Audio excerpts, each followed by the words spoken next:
voudrais appeler le CERFAV, Denis Garcia et David Arnaud, qui vont nous rejoindre.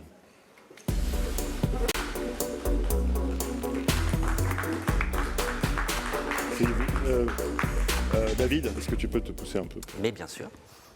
Faire un peu. J'ai le droit de déplacer la chaise. Oui, tu as le droit. C'est pour les axes caméra. Je ne vais pas me faire gronder. Non, non. J'espère que les axes caméra sont respectés. Bah, Donc je suis ravi de vous accueillir au KIF. Oui, merci de nous accueillir ici. D'abord parce que ça a été une super rencontre quand on a commencé à travailler avec la région Grand Est, quand j'ai appris qu'il y avait une société, une association, une organisation qui utilisait ces technologies dont on vient de parler pour à la fois former les nouvelles générations et aussi transmettre le savoir-faire qui est un savoir-faire extrêmement ancien, celui des souffleurs de verre. Et j'ai trouvé ça extrêmement symbolique de ce qui est en train de se passer. C'est pour ça que j'ai envie de faire cet effet de contraste en disant, bon, on a entendu Dassault Systèmes avec cette version extrêmement puissante qui a été développée en 30 ou 40 ans, qui en fait le leader mondial. Et puis aussi revenir à une association. Et je suis ravi d'avoir Denis et David avec nous. Ils sont aussi membres de différentes associations. Ils ont une action comme ça extrêmement forte. Donc Denis, qui est le fondateur, racontez-nous un peu cette histoire. Merci de nous accueillir, effectivement. Et c'est vrai que passer de Dassault Systèmes à une association 1901 basée dans un petit village de 550 habitants avec une forte tradition verrière, un centre de formation à peu près unique et qui se préoccupe de la sauvegarde des savoir-faire, de la transmission des savoir-faire et de tous les processus de formation qui sont nécessaires dans ce domaine-là. C'est vrai que pour nous, c'est vraiment une vraie possibilité, enfin des nouvelles possibilités pour pouvoir enseigner, pour transmettre les gestes et pour travailler. Donc, du coup, effectivement, on peut revenir à des éléments extrêmement concrets de la nécessité qu'on a eue de se préoccuper de ces technologies-là. Quelques années antérieures sur les outils numériques plus classiques aujourd'hui, qui sont les imprimantes 3D, etc., qui ont déjà révolutionné énormément nos approches pédagogiques et le contenu de nos formations, voire même l'esthétique de ce que produisent nos élèves. Et aujourd'hui, avec ces technologies-là, on a véritablement un champ nouveau pour arriver à créer, pour arriver à sauvegarder les gestes, pour arriver à les enseigner. Et donc, par nécessité, j'allais dire, on s'est vraiment préoccupé de tout ce que ça pouvait générer. Donc, on a commencé à travailler autour de tous ces outils-là. Alors, pas uniquement le soufflage de verre, même s'il est extrêmement emblématique, avec des fours qui fonctionnent 24 heures sur 24 et 365 jours sur 365, dans des manufactures très... Donc là, on parle de savoir-faire qui sont séculaires. Ancestraux. Ancestraux. Oui. Ancestraux, c'est un des plus vieux matériaux de synthèse travaillés par l'homme, le verre. Donc le soufflage de verre, le vitrail, la pâte de verre, etc. Et on a toutes ces techniques qui sont présentes sur notre centre. Donc comment les enseigner, comment diffuser. Évidemment, il y a une histoire régionale ou locale. Il y avait des souffleurs de verre chez vous, comme il y en avait à Venise. Et puis ils ont transmis les traditions jusqu'au moment où l'industrie arrive et où cette tradition est en danger ou elle est... Oui, elle est en danger. Il faut identifier les savoir-faire, les modulariser pour pouvoir les enseigner, avoir des ressources humaines qui permettent d'enseigner, avoir du temps pour pouvoir enseigner, capter des jeunes qui vont se servir de ces techniques-là pour créer, parce qu'il ne faut pas dissocier la partie savoir-faire ancestral menacé de la création. S'il n'y a pas de création, s'il n'y a pas d'exploitation nouvelle du matériau, à la limite, à quoi bon le maintenir en fait. Donc, c'est aussi de la création. Toute cette chaîne-là est effectivement présente. Je regardais tout à l'heure dans les slides qui étaient présentés combien à chaque fois il y a la notion de création qui intervient, pas uniquement la technologie ou les conditions, il y a la formation qui intervient. Et nous, on est dans un cadre où finalement, à une échelle artisanale, on convoque tous ces moyens-là et on les met en œuvre pour pouvoir performer notre système. Pour nous, par exemple, à terme, un jeune qui apprend le soufflage de verre, plutôt que de passer son temps devant un four à longueur de journée et apprendre un geste et sa précision, lui enseigner avec ces outils-là, avec des outils de réalité virtuelle ou augmentée ou peu importe, ça va être un gain de temps et une optimisation du savoir-faire. Quand en plus le formateur va pouvoir interagir avec lui, développer des systèmes de création associés, ce sera là aussi... donc la boucle sera bouclée, quoi. Évidemment, en fait. Donc, moi, là où je veux insister, c'est qu'à chaque fois, le CERFAV a un centre de ressources technologiques également, donc on se préoccupe du matériau et de tous les procédés. Il y a des chimistes, etc., qui sont présents, mais on veut pouvoir avoir une entrée sur toute la chaîne, à la fois du matériau, des procédés, de la création, de la formation, etc.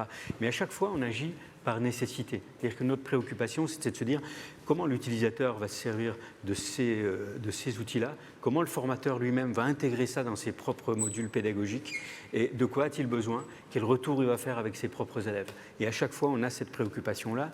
Et ce n'est pas par hasard si c'est un David Arnaud, qui est aujourd'hui le chef de projet au CERFAV, qui est porteur de cela par passion personnelle, mais aussi parce qu'en premier et d'abord, il était formé comme souffleur de verre dans notre établissement. Vous avez été formé comme souffleur? Non, pas du tout. Moi, j'ai une formation de psychologue. Ah, ça n'a strictement rien à voir avec ça. Donc, quand on voit des images sur le cerveau, etc., et effectivement, l'interaction humaine qui se joue à travers cette réalité virtuelle, c'est des choses qui sont parlantes. On voit bien que là, il y a un processus de médiation qui se met en place et qui nous préoccupe. Donc David, souffleur de verre qui va transformer la transmission. Alors moi, oui, j'étais formé au CERFAV, donc sur une formation qui s'appelle Créateur Verrier, donc qui est financée par la région d'ailleurs.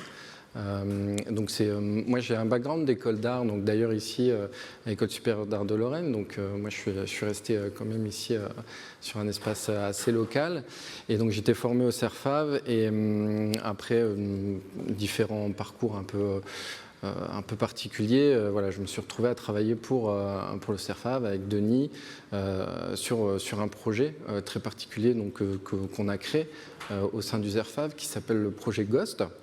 Et en fait, pour faire peut-être la liaison entre ce que Denis disait, les images qu'on voit, les pièces en verre, le soufflage de verre, pour faire la liaison avec les technologies XR, nous, ce qui nous intéressait vraiment par rapport à ce qui se développe aujourd'hui sur la question des technologies, c'est la question de la captation des gestes, qui est quand même une thématique, à mon avis. Alors, j'ai hâte de discuter de tout ça avec les gens qui sont ici au KIF, mais qui est quand même une thématique qui est extrêmement, technologiquement, qui est extrêmement intéressante et importante aujourd'hui.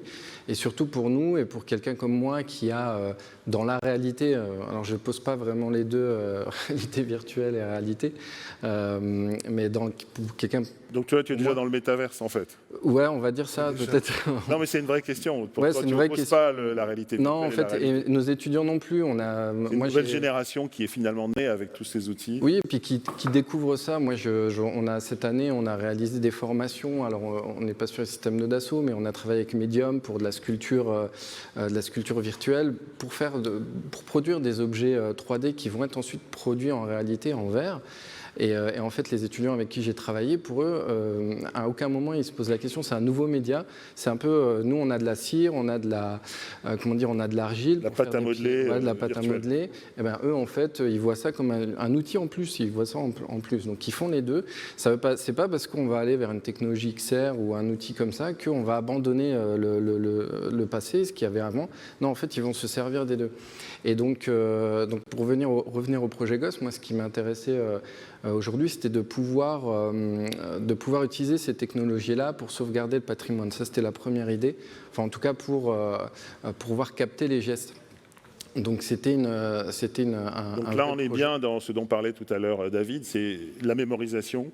L'enregistrement de ces gestes et la transmission. Voilà, c'est déjà la première étape, c'est déjà de le documenter, c'est de pouvoir les capter, ce qui est déjà quelque chose d'énorme parce qu'en fait, peut-être on peut passer. Je demande à la régie, on a un petit film où on peut commenter. Donc on a fait plusieurs tests depuis 2019 en fait sur la question de la captation des gestes avec différentes technologies. Donc on a fait donc voilà, ça c'est une vidéo, donc c'est la société Vicon qui a très gentiment passé 3 jours avec nous dans nos ateliers. Donc là, vous allez voir, donc là on voit c'est l'écran, mais on a installé ça pendant 3 jours, donc tout un tas d'équipements avec des marqueurs pour pouvoir capter et voir ce que ça donnait. Donc nous, on n'avait pas du tout, c'est pas du tout notre métier. Donc là, c'est Jean-Pierre, notre formateur au CERFAV. Donc en soufflage de verre. Ils ont des outils de motion capture comme dans les films là. Voilà, c'est ça. Donc on a fait une séance de motion capture assez complexe en fait sur plein de points techniques. Mais vous allez voir après tout à l'heure, on a pu obtenir des données qui étaient quand même assez précises là. Donc ça, c'est juste là aussi, une on est maquette. dans la data. Hein, Voilà, c'est de on la est vraiment donnée. dans cette histoire dont on parle depuis le début. La donnée, vous avez en fait filmé, enregistré les gestes. Voilà, donc c'est ce qu'on voit sur les plateaux hollywoodiens de cinéma, et on a capté de la donnée. Donc là, c'est juste un prototype, hein, c'est pas super joli, mais c'est une représentation. Donc là, je repasse, la vidéo est rapide, mais on a eu un autre projet avec la DRAC Lorraine aussi sur la captation des gestes et du patrimoine. Donc là, c'était un projet financé pour, en fait, on a capté des gestes de vitrailliste. Donc ça, c'est notre formatrice en vitrail qui a été captée pour de la vidéo volumétrique. Donc la vidéo volumétrique, vous voyez, en fait, c'est un fond vert. Ça aussi, c'est assez commun dans le cinéma. On va reconstruire, en fait, avec une algorithmique un peu spécifique, chaque image qui est prise du mouvement et du geste, et on va reconstruire un modèle 3D qui peut être exploité ensuite dans des applications de formation en VR. Et là, dernièrement, on a travaillé avec, donc là, c'est aussi notre formateur au CERFAV. Donc tout ça se passe dans les ateliers du CERFAV. Frédéric Demoisson, donc, qui est souffleur de verre au chalumeau. Donc lui, c'est un des meilleurs ouvriers de France. Je t'interromps parce que ce qu'on voit là, c'est l'enregistrement des Voilà, gestes. des mains. Si vous regardez, il a des gants. Donc il a des gants un peu spécifiques. Enfin, des gants avec des capteurs. Avec des capteurs. Donc c'est une société qui s'appelle StretchSense qui, toujours pareil, voilà, qui nous a prêté une paire de gants et, pour un peu mettre ça dans le contexte de nos ateliers, parce qu'il y a des choses qui sont... nos ateliers, eux, en fait, regroupent toutes les contraintes un peu particulières de chaleur, de température, d'optique, donc qui sont vraiment intéressantes pour le... En fait, on est dans un mélange de science-fiction et puis de métier de tradition, parce qu'en fait, tu enregistres la tradition et en même temps, ce que disait tout à l'heure Denis, c'est qu'il faut aussi apprendre les gestes, mais ensuite il faut pouvoir s'en libérer. Donc on fait d'abord l'enregistrement des gestes, et c'est avec ça qu'on apprend. Alors pour l'instant, actuellement en l'état, on est sur de l'enregistrement des gestes et on n'a pas encore construit quelque chose d'extrêmement formaté. On a une application, on a un proto, d'ailleurs on a travaillé avec Gilles Nepel qu'on verra dans la matinée là, et je le remercie pour le travail qu'il a réalisé aussi avec nous sur un serious game. Donc après nous, l'application c'est plutôt, on préfère parler didactic games, serious game c'est un peu problématique.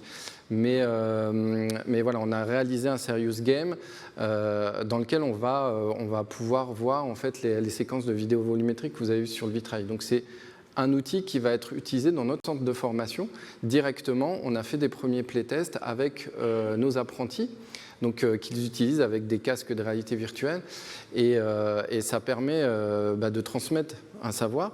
Ça permet aussi, dans des séances d'ateliers qui parfois peuvent être compliquées à mettre en place, où on n'a pas forcément beaucoup de place, où on n'a pas forcément tous les outils disponibles, et de pouvoir avoir des séances à côté sur des temps un peu pédagogiques avec les étudiants. Donc ça, c'est vraiment une notion extrêmement importante. Un des points pour nous qui est important dans notre approche, à chaque fois, et c'est vraiment cette spécificité qu'on retrouve dans les métiers d'art, c'est d'arriver à capter le geste extrêmement précis, extrêmement fin. Et aujourd'hui, les technologies ne restituent pas encore exactement les données telles qu'on les souhaiterait. Et il y a vraiment des verrous pour nous encore à lever du point de vue des technologies pour arriver à faire ça. C'est un premier élément, dont le travail sur la précision des gestes, la rotation, les pressions, la répétitabilité des gestes est extrêmement importante.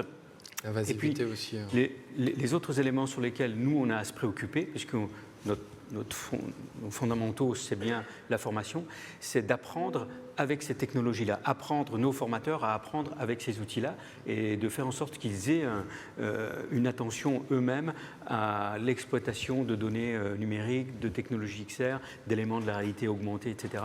On pense par exemple au tailleur sur cristal qui pourrait avoir des lunettes sur lesquelles est projeté le quadrillage sur lequel il va venir faire ses biseaux et que ça suive la pièce dans tous ses contours. Aujourd'hui, il est obligé de tracer ça au feutre, il a des éclaboussures d'eau sur les lunettes en même temps qu'il le fait, etc.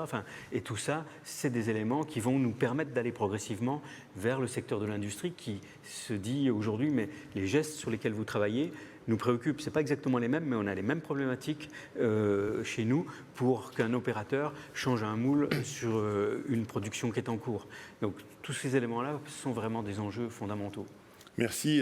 Dernier point, il y a un certain nombre d'étudiants, et c'est comme ça aussi que j'ai découvert ce que vous êtes en train de faire, qui sont des étudiants de Sébastien Janvaux de l'Université de Metz, Nancy-Lorraine. Ouais, c'est ça. Donc, sur la scénarisation, parce qu'ils apportent ce qu'ils ont appris en jeu vidéo, donc ils rendent ludique, la ludification. La gamification, c'est le travail, le gros travail qu'on a fait là les 6 derniers mois. En fait, le CERFAV a financé 2 stagiaires de la formation de Sébastien Janvaux, et on a travaillé ensemble. Alors, on a travaillé aussi avec une thésarde, non pas une thésarde, une doctorante. Une doctorante, pardon. Donc là, c'est pour aller dans ce que tu disais tout à l'heure, vous prenez ces nouvelles générations qui ont l'habitude des codes du jeu vidéo, et vous utilisez ces codes pour enseigner finalement. Ce média-là pour enseigner. Nous, ce qui nous intéresse, c'est pas que ça reste comme ça un proto, c'est vraiment utilisé dans nos formations, dans nos modules de formation, c'est intégré directement. Je vous remercie, c'était extrêmement riche